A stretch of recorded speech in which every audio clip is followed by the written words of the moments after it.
Қайырлы күн оқушылар, бүгінгі сабағымыздың тақырыбы сын есім. Сын есім дегеніміз заттың түсін, сапасын, белгісін, күйін, салмағын, көлемін, иісін, тағы басқа қасиеттерін білдіретін сөздер. Сын есімнің сұрақтары қандай, қай? Мысалы, көк, сары, кең, жылы, тағы басқа осы сияқты сөздер сын есімге жатады. Сын есім тұлғасы жағынан негізгі сын есім және туынды сын есім болып екіге бөлінеді.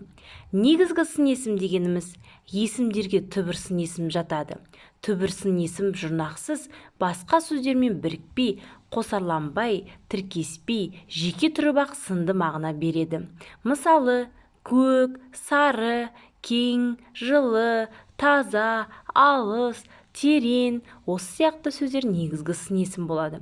Ал туынды сын есім дегеніміз туынды түріне сын есімдердің бірігуі, қосарлануы, зат есім мен сын есімдердің тіркесуі арқылы және сын есімге басқа сөз таптарынан түрлі жұрнақтар қосылу арқылы жасалған сөздер жатады. Мысалы, көкпеңбек еріндері қимылдайды. Төбеміз кішкене жақпар тастар. Ақ, сары, қара, ала көк, ауыз жолды, көп балалы, жібек көйлекті. Осы сөйлемдер туынды сын есімнің түріне жатады.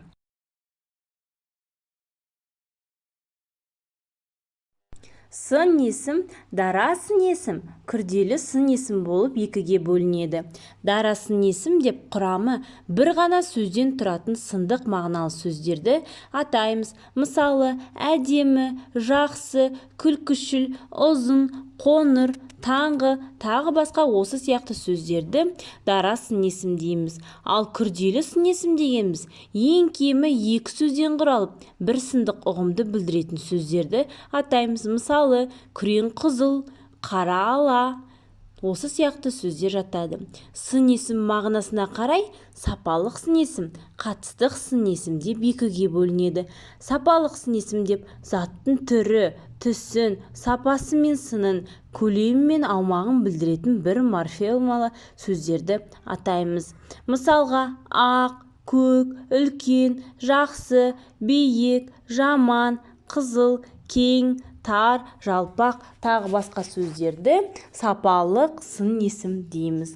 Ал қатыстық сын есім дегеніміз бір зат пен екінші заттың қатысын, байланысын білдіретін сын есімдерді айтамыз. Мысалы, балалы үй, базар, баласыз үй, қу-мазар дегендегі балалы, баласыз деген сөздердің үйдің баласы бары жоғын білдіріп тұр.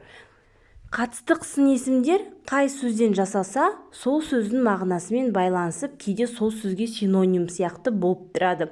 Мысалы, аталық борыш синонимін атаның борышы. Назарларыңызға рахмет. Бүгінгі сабағымыз аяқталды. Менің каналыма жазылуды ұмытпаңыздар. Сау болыңыздар.